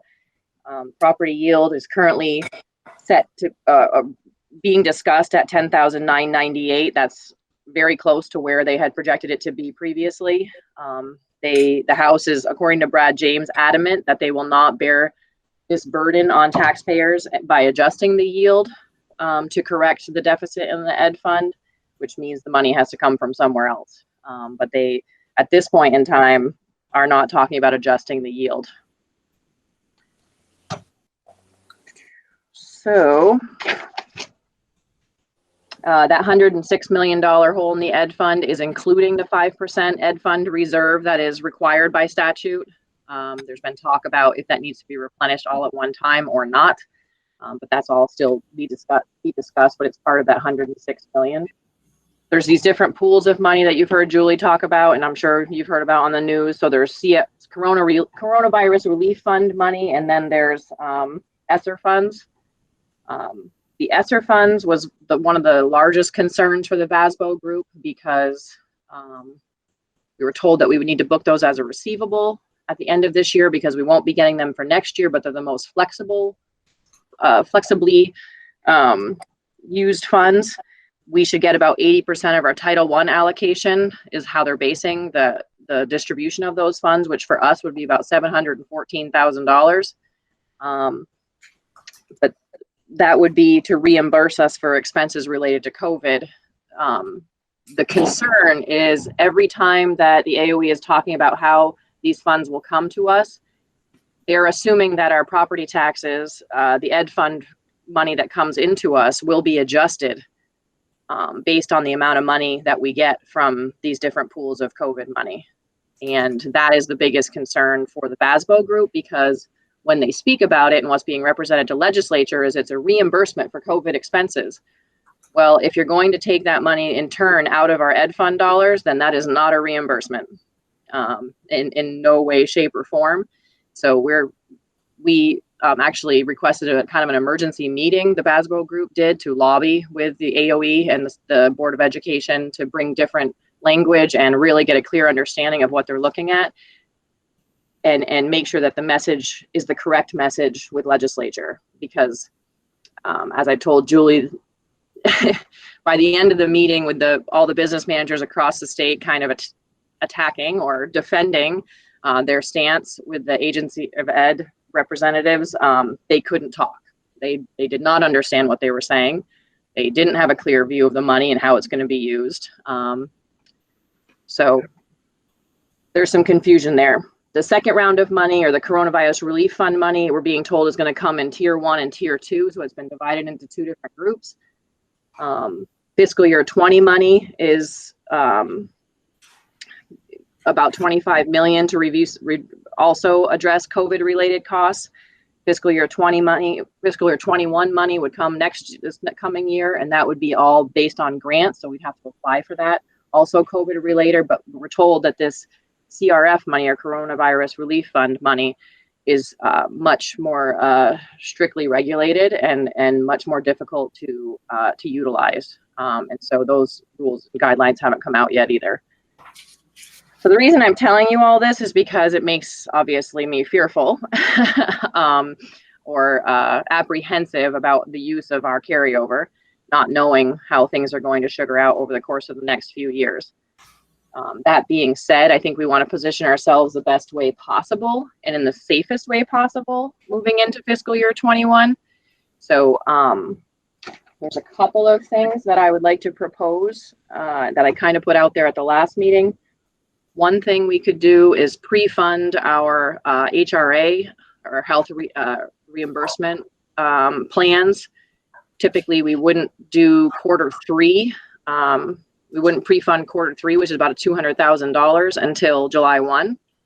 But I'd like to propose that we think about doing that now, just to save that expense next year. Typically wouldn't do that because we like to regulate and keep our expenses consistent. But it is one thing that we can do, and I did check with the auditors on that, that we could bear that expense this year out of carryover, not knowing how they're going to allow us to use carryover next year. The other thing I'd like to propose, which I think some of you that have been on the board for some time may have heard us talk about before. Currently, our employees at MVU versus the elementary schools are on different cycles for when we collect their premiums for health insurance. We would like to get everyone on the same schedule as MVU so that we are collecting and they're actually paying for the September through August months, which is their coverage period. And right now, you know, in the history of our school districts, that has not been the case. We've been 2 months behind in doing that. The reason that I'd propose that now is because for two reasons. We are heading into a statewide healthcare system. And if we have to catch up those 2 months, it's about $320,000 for healthcare, Blue Cross Blue Shield, and then probably about another $18,000 for dental. We could have to bear that expense next year for the 2 months to catch up prior to initiating the statewide plans. And we will not have the funds next year to do that. We do have them right now as part of the carryover. And the other reason I want to do it, I would propose that is because of the way we do this, the elementary schools, it doesn't allow us to capture the increase in premium, which happens on July 1. And so the 12.9% increase in premium for 2 months, that burden falls on the board and not the employee. And if we calculate that for all employees, it could, at the 12.9%, it's a little over $50,000 this year. And so typically we've sacrificed that. So that would provide a savings moving forward too. It's something we've been wanting to do for a very long time, but now just seems like it might, administratively we wanted to do it for a long time because it just makes sense. But now it seems like financially it's also the right time. So I'd like to propose that to the board as well. And I have also discussed that with our auditors, and she was ecstatic that that might be happening from a financial perspective because it's kind of a financial and auditing nightmare having them be on all different cycles. So that was kind of a lot. The only other thing I would say, and I'm sorry if this is confusing, but it is a lot. BASBO Group talked about this for 4 hours. Like I said, the fear that we all have is that what the state is going to try to do is reduce our ed fund payments next year for any money that we receive extra, even this year for 20, even though we won't receive it till 21 or $21. Julie heard a very different message from her constituents than what we heard Friday from BASBO. That's also very concerning to me because that tells me that no one's talking to anyone. So there's a different message coming, and that makes me unsettled. But, I've talked with Julie, and it just seems that there's these few things that we can do to position ourselves well with a little risk right now. So that's kind of where I am. So Chris, do you want a motion on the table so we can further discuss it, or how do you want to handle it?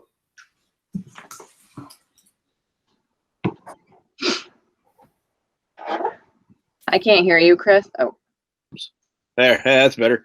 Do you want 3 individual motions, or would you want to lump it all into one? Laura, what's your preference? I would 2 motions would be fine. It would be the dental and Blue Cross Blue Shield July and August payment, being allowed to pay that this year out of fiscal year $20, and then the HRA pre-funding would be another one. All right. So let's start with the HRA pre-funding. I would entertain a motion to allow the use of our current carryover to pre-fund our HRA. Terry was the first. Yep. I'll second, Chris. And Devin was the second. Any discussion?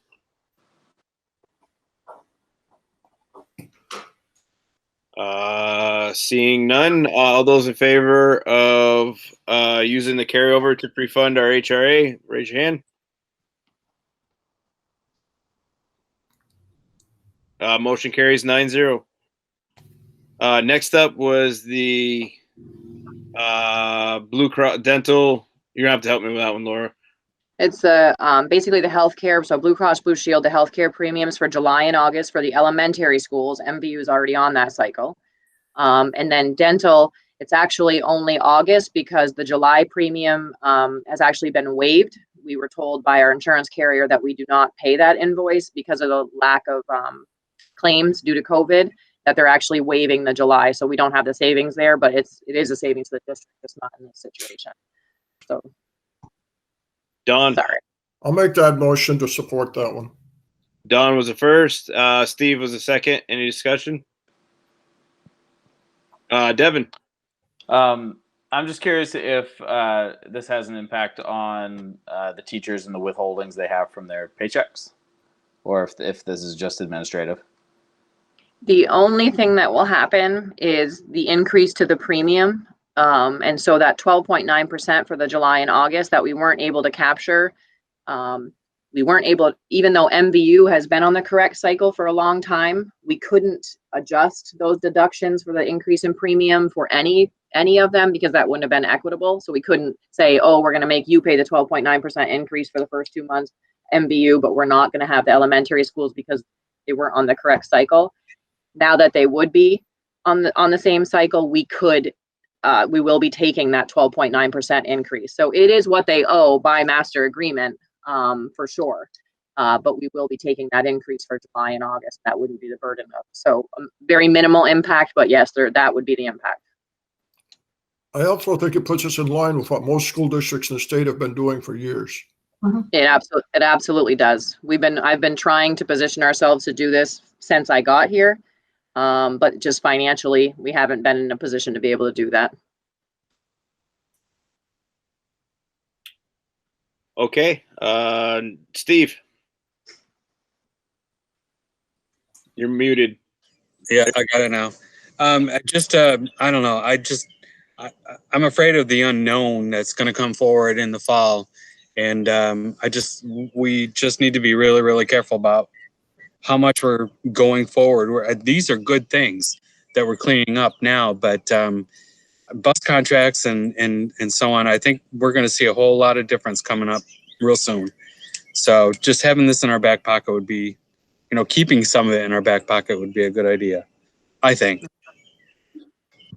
I agree 100%. This still leaves us about 1.5 million? Sorry, I actually have it right here, so I can tell you exactly what it would be. That'd be awesome. 1.498. Yeah. I mean, this isn't, I mean, the year's not over, this, right. Best of my ability right now, but yeah. Right. Just to be cautious. Exactly.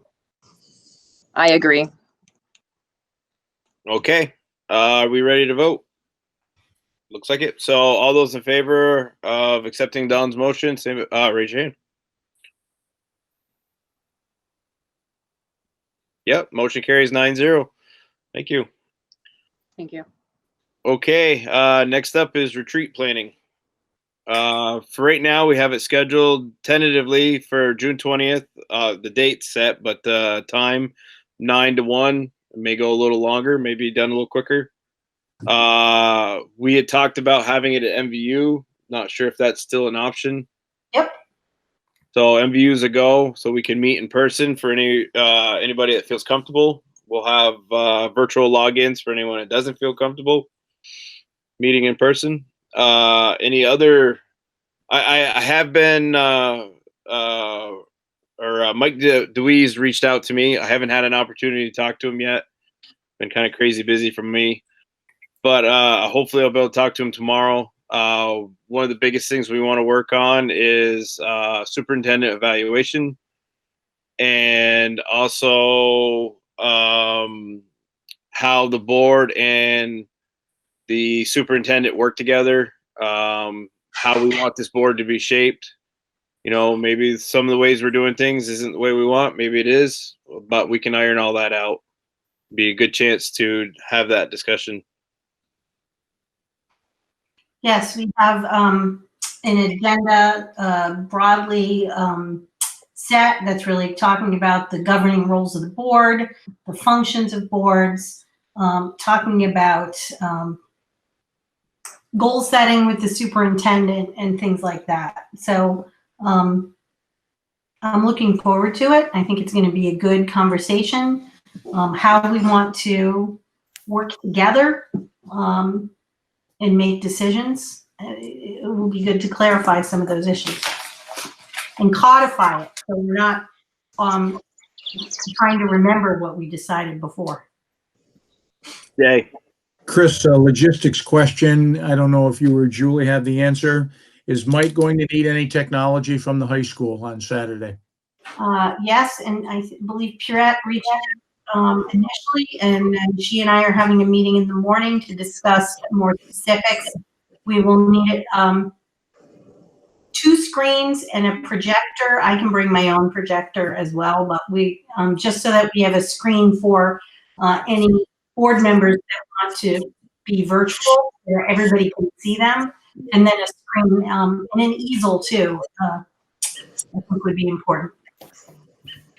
So we'll make sure that we're in touch to make sure we have everything all set for Saturday morning. Okay. Terry. Sorry, it took me a long time to find the mute. I'm just curious with, with everything, all the precautions we're taking, should we all bring a bag lunch so we don't have to deal with shared food and all that kind of stuff? We were going to discuss bringing some food, but what's the board's pleasure around that?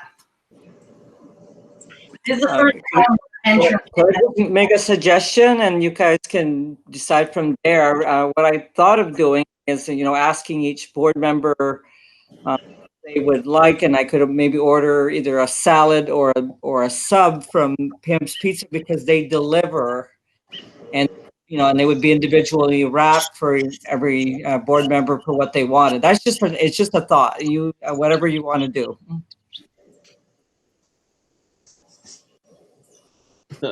Peter would like donuts. It doesn't really matter to me. I really don't mind if I'm bringing my own food or sharing food. It doesn't bother me. It'd be what everyone else is comfortable with. Yeah, I'm okay with it too.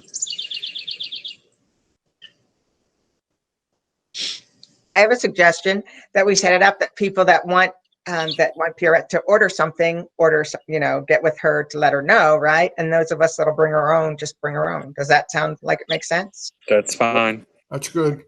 Except for the donuts.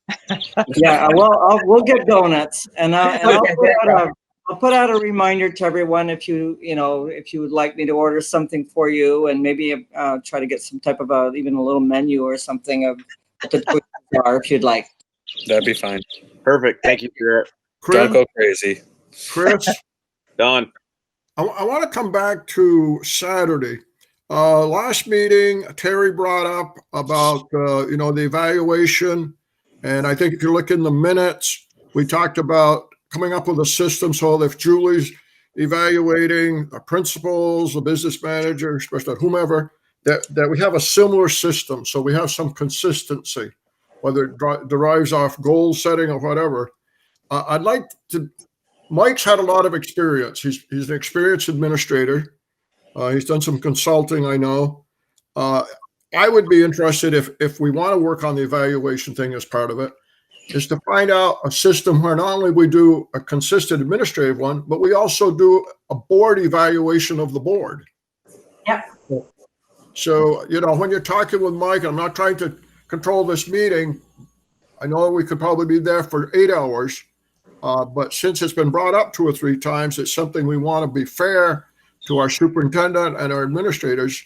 If he has time, it would be great for him to share his experience and his knowledge as he travels around the state, so that the board sits down every year and painfully evaluates ourselves, but also see what's going on. So I don't want to say any more about it, but I want to follow up on what Terry brought up at last meeting. We definitely do have a plan to talk about the board and superintendent. Certainly the superintendent evaluation, And Mike and I did discuss the possibility of a tool for board evaluation. I don't know what time we'll allow for, but I think that's an important step in the board setting its own goals. So I think when Chris speaks with Mike, that would be a good input. Terry. I was just going to say, I think that's a really great idea. And if we had more time, you know, we could take that poll ahead of time to see where our concerns are, where we're, you know, united or aligned as a board and where we're not. The only issue at this time is that we have such a short amount of time. We have so much, like, I know our priorities right now are to do the supervisory evaluation, like Don said, to talk about the things, how we're going to work together. But I think that'd be an excellent, you know, 6 month or a year. How's it working? What do you still want to work on as a board? Or, you know, maybe do it afterwards instead of during. Yeah, just because we're having this board retreat, I'm totally for working towards another one in the future. This is just the first step. We've been talking about having this retreat and ironing out some of these details, and this is just step one. I think it's great. And I like the way you prioritize stuff on what we need to do with this step one. Right. I mean, we want to be efficient with our time, not be all over the map. So, right. Very good. So as of right now, we will be meeting in the Commons at MVU at 9 Saturday morning.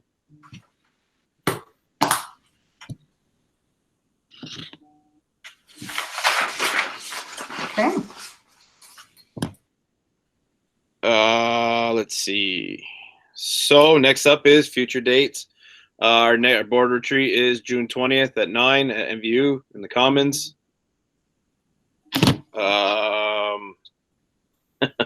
Keep getting a phone call, which takes away my agenda.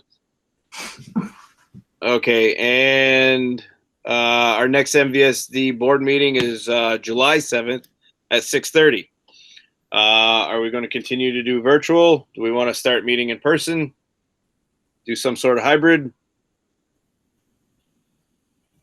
My concern about us starting to meet in person is that we have a lot of people. We have more than 25 if we're, you know, if we get everybody on board sometimes, don't we? And if we also do them in person, I'm sure we'll have more of the public show up.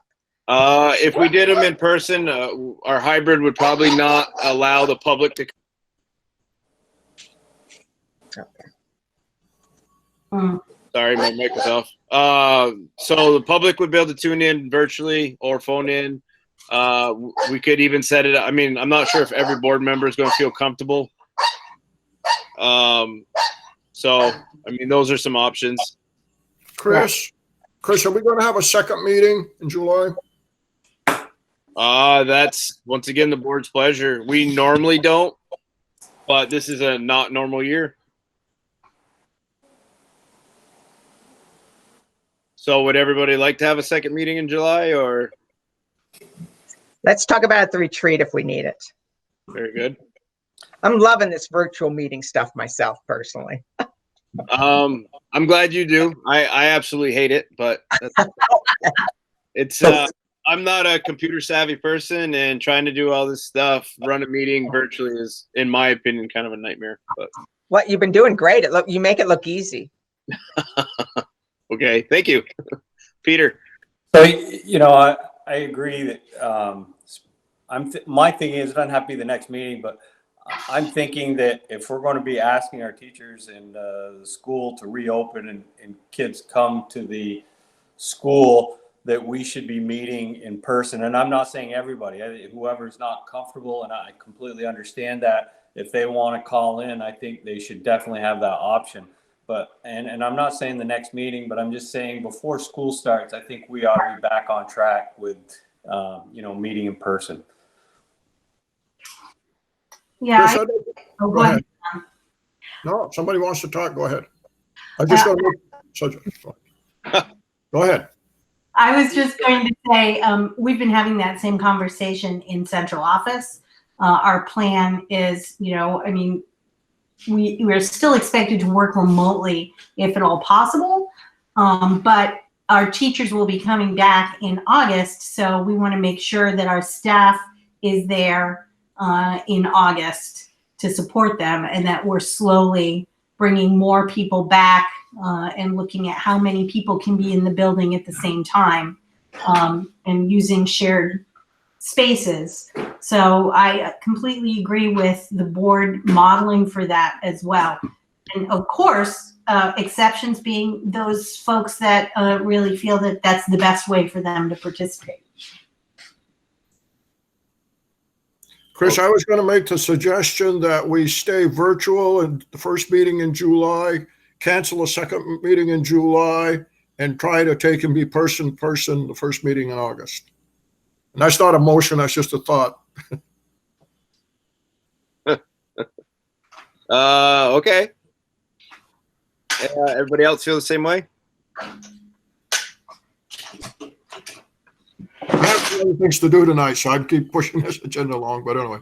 But no, I'm not ready to go to a full meeting, knowing that the public may still have some interest, and then we got to take and figure out how we're going to do that. If we're not going to have a second meeting in July, that's why I asked, are we going to? If we aren't planning to, then I would stay virtual one more time and come back. But I'll do whatever the majority wants. Well, I've gotten a couple agree with Don, and I haven't got any opposed. So at this point, we will stay virtual for the next meeting. Okay. And as of right now, we will not have a second meeting in July unless we find a need. Okay. Okay. And just for point of order, Steve Scott's battery died and he has left our meeting. So we're down to 8 board members. But the retreat, we are meeting in person, right? Yes. On Saturday. Anyone who feels comfortable. Yeah. Okay. I will not be in person. I just want to put that out there. That's fine. We'll reach out so that we know exactly who's going to use a link, and we'll do all of that on Friday so that people are prepared Saturday. Perfect. Thanks.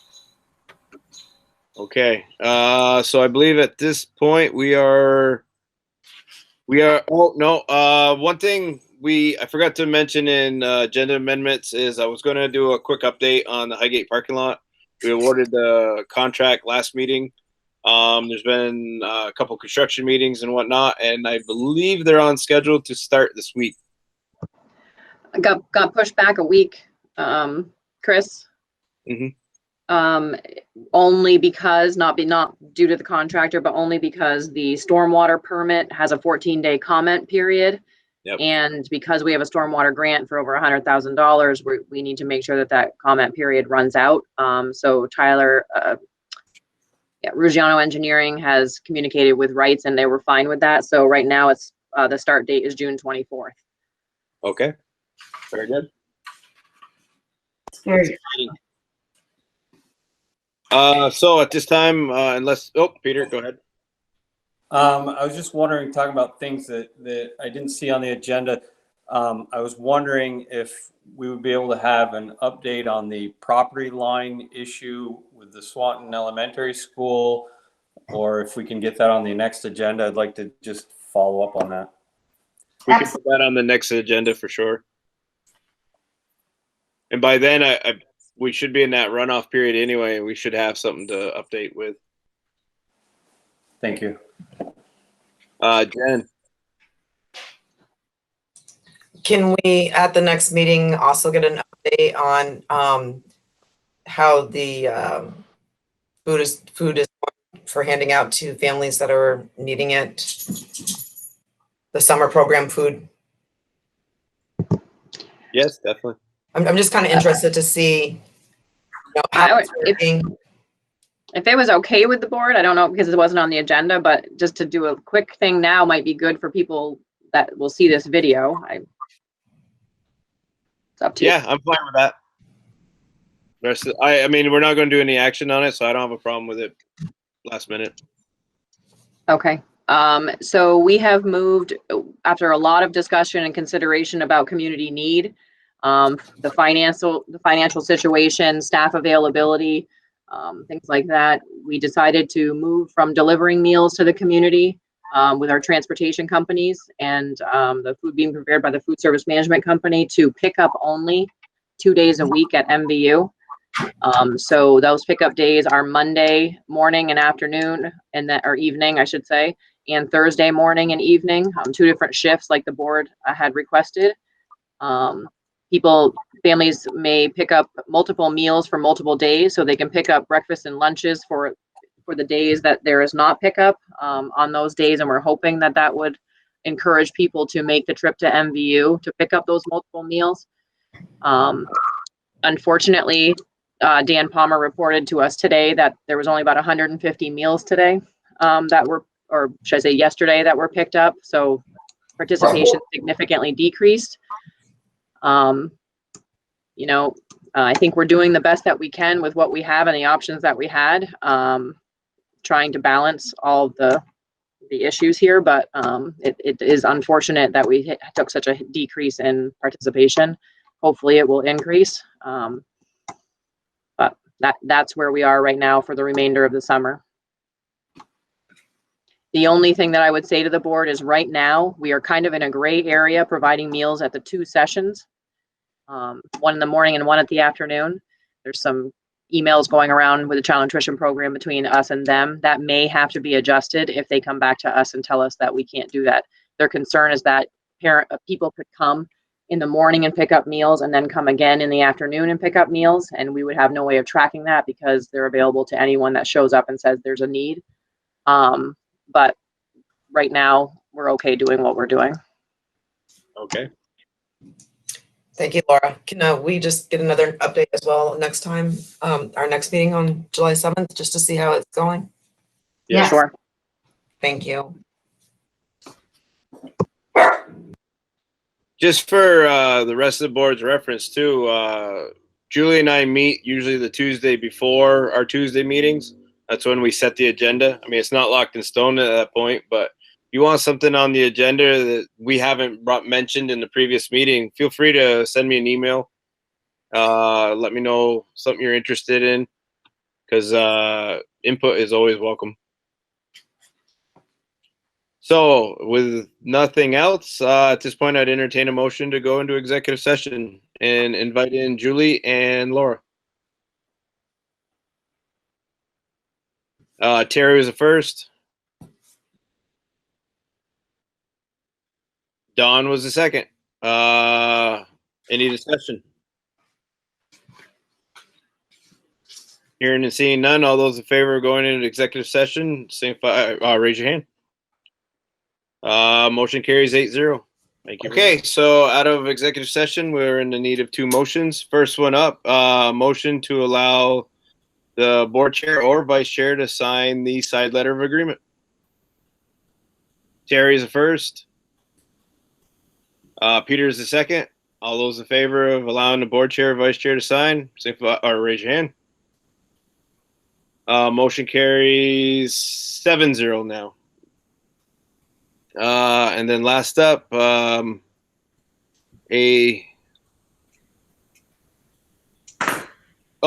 motion to, wait a minute. We need a motion for the teacher negotiation, right? Yes, I really a motion to ratify the 2020 to 2022 agreement with the professional with the Franklin Northwest teacher unit for professional staff. MVSD. MVSD, I know, but the union hasn't changed their name. Oh, they haven't? No, they have not. That's a whole process. Okay. So I would entertain a motion to agreement. I would entertain a motion to ratify with the teachers staff agreement.